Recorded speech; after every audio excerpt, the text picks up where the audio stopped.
नमस्कार दोस्तों, स्वागत है आपका अपने YouTube चैनल जीवा स्टडी पे। मैं अंकिता जहांगीर। तो आज हम बात करेंगे BSTC की जो क्लासेस चल रही थी उनमें संत संप्रदाय की क्लासेस जो टॉपिक है उसको लेकर हम बात करेंगे। ठीक है, तो पहला सवाल है, खालसा खाकी नागा राजस्थान के किस संप्रदाय के भाग है। ठीक है, तो ऑप्शन दिए गए हैं राम स्नेह संप्रदाय, दादू संप्रदाय, चरणदासी संप्रदाय और लालदासी संप्रदाय। ठीक है, तो ये खालसा खाकी और जो नागा है ये दादू संप्रदाय के भाग है। ठीक है, दादू संप्रदाय के भाग। और जो नागा संप्रदाय है इसके कौन है, इसकी नींव किसने रखी थी? सुंदरदास जी ने। किसने रखी थी? सुंदरदास जी ने इसकी नींव रखी थी। इसके अलावा इसकी एक निहंग है, विरक्त है, उत्तराद्य, वो भी तीन इसके दादू संप्रदाय की भाग है।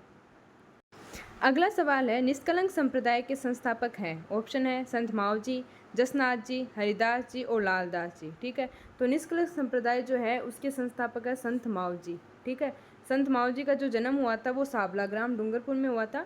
और इन्होंने नवा टापरा गाँव है ना, नवा टापरा गाँव, वहाँ पे इन्होंने खंडित जो शिवलिंग है उसकी प्रतिमा स्थापित की थी। और एक चोपड़ा ग्रंथ है जिसका संबंध संत मावजी से ही है। ठीक है, और इनका जो मंदिर है वो बेणेश्वर में है। और जो जसनाथ जी है वो जसनाथी संप्रदाय से संबंधित है। हरिदास जी है वो निरंजनी संप्रदाय से संबंधित है। कंफ्यूज मत हो जाना इन दोनों में, निरंजनी संप्रदाय से संबंधित है हरिदास जी।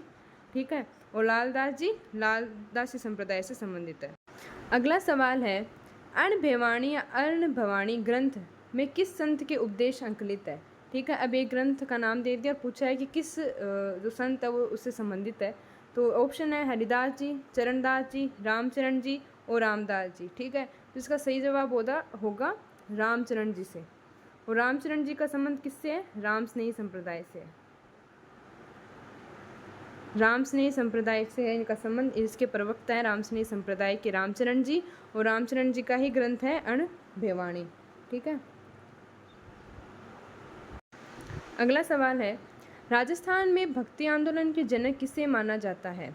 ऑप्शंस है दादू दयाल जी, रामानंद जी, पीपा जी और धन्ना जी। तो इसका सही जवाब होगा संत धन्ना जी को राजस्थान में भक्ति आंदोलन के जनक माना जाता है, संत धन्ना जी को। ठीक है, अगला सवाल है, संत जसनाथ जी का समाधि स्थल स्थित है।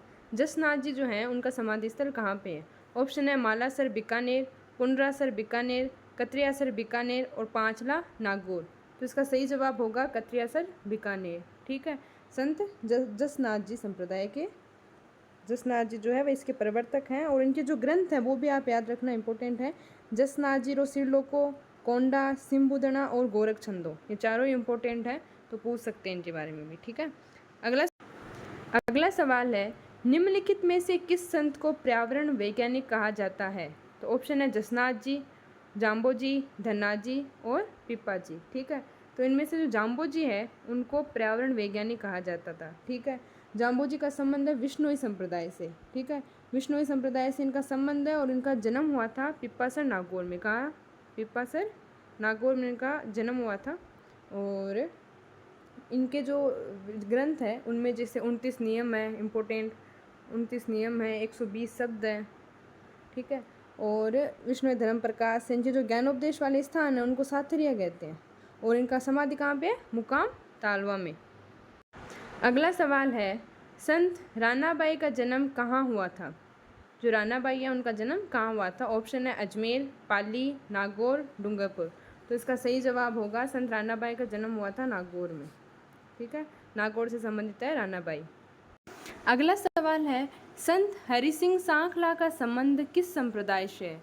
ऑप्शन है निष्कलंक संप्रदाय, ऑप्शन है निरंजनी संप्रदाय, प्रणामी संप्रदाय और गुद्दड़ संप्रदाय। ठीक है, तो इसका सही जवाब होगा निरंजनी संप्रदाय। या तो हरि सिंह सांखला या हरिदास, कंफ्यूज मत होना। ठीक है, और जो हरि सिंह सांखला है उनको कहा जाता है राजस्थान का वाल्मीकि।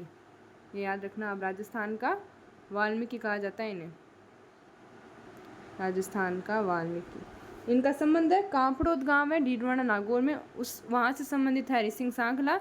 निरंजनी संप्रदाय से संबंधित है और इन्हें राजस्थान का वाल्मीकि कहा जाता है। और इनका प्रसिद्ध ग्रंथ है एक, वो भी याद कर लेना, मंत्र राज प्रकाश, मंत्र राज प्रकाश। ठीक है, इसका संबंध है निरंजनी संप्रदाय से हरि सिंह सांखला या हरिदास भी आ जाए तो कन्फ्यूज मत होना। अगला सवाल है, निम्नलिखित में से दादू दयाल जी के शिष्य नहीं थे। ठीक है, तो नहीं पूछा है। तो ऑप्शन है गरीबदास, मिस्किनदास, सुंदरदास और लालदास। ठीक है, तो इनमें से जो है वो गरीबदास, मिस्किनदास, सुंदरदास, ये तीनों ही जो है वो दादू दयाल जी के शिष्य थे। ये तीनों का संबंध ही दादू संप्रदाय से था। जो लालदास है उनका संबंध था लालदासी संप्रदाय से। ठीक है, तो ये दादू दयाल जी के शिष्य नहीं थे। और जो गरीबदास है, मिस्किनदास है, सुंदरदास जी है, बखनाथ जी है, गरीबदास जी है, ठीक है, और रज्जब जी हो गए, उनका संबंध दादू संप्रदाय से और ये दादू दयाल जी के शिष्य थे। ठीक है, अगला सवाल है मुगल सम्राट अकबर द्वारा जिस संत को फतेहपुर सीकरी आमंत्रित किया गया था वह था। ठीक है, तो इनमें से कौन था जिनको अकबर ने फतेहपुर सीकरी में आमंत्रित किया था? दादू दयाल जी, जसनाथ जी, रजब जी, लालदास जी।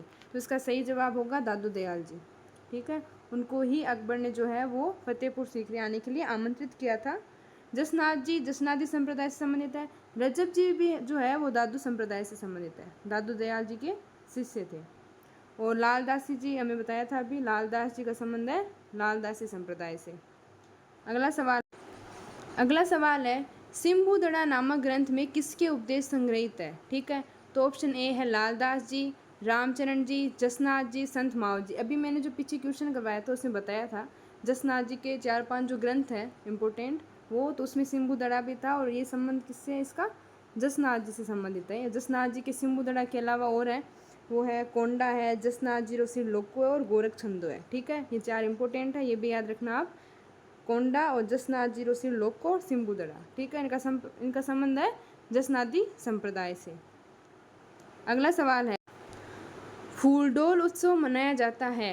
फूलडोल उत्सव का पूछा किस संप्रदाय से संबंधित है? ठीक है, प्रणामी पंथ द्वारा, रामस्नेही पंथ द्वारा, वल्लभ पंथ द्वारा और सतनाम पंथ द्वारा। ठीक है, तो फूलडोल उत्सव जो है वो मनाया जाता है रामस्नेही पंथ द्वारा। और रामस्नेही पंथ की भी जो शाहपुरा शाखा है ना, इसकी 4 शाखाएं, उनमें से जो शाहपुरा शाखा है उसके द्वारा जो है वो फूलडोल उत्सव मनाया जाता है। ठीक है, अगला सवाल है रामस्नेही संप्रदाय की रेण शाखा के प्रवर्तक थे। ठीक है, रामस्नेही संप्रदाय की 4 शाखाएं हैं, उनमें से चारों के आपको जो प्रवर्तक है वो याद रखने। जैसे संत रामचरण जी है, उनका संबंध था शाहपुरा शाखा से, शाहपुरा शाखा से। संत हरिराम दास जी है, उनका संबंध है सिंहतल शाखा से, उनका संबंध है सिंहतल शाखा से। और जो रामदास जी है उनका संबंध है खेड़प्पा शाखा से, खेड़प्पा शाखा से उनका संबंध है। और बच गए दरियाव जी, उनका संबंध है रेण शाखा से। ठीक है, रेण शाखा ये प्रवर्तक कौन है? दरियाव जी। ठीक है, रामचरण जी है शाहपुरा शाखा के प्रवर्तक, हरिराम दास जी है सिंहतल शाखा के, रामदास जी है खेड़प्पा शाखा के और दरियाव जी है रेण शाखा के। ठीक है, अगला सवाल है किस संप्रदाय के साधु अग्नि नृत्य के लिए प्रसिद्ध है? ऑप्शन है जसनादी संप्रदाय, विष्णोई संप्रदाय, रामस्नेही संप्रदाय, उपरोक्त में से कोई नहीं। तो इसका सही जवाब होगा जसनादी संप्रदाय। इनका संबंध अग्नि नृत्य से है। ठीक है, और विष्णोई संप्रदाय तो पर्यावरण वैज्ञानिक या फिर पर्यावरण के लिए की सुरक्षा।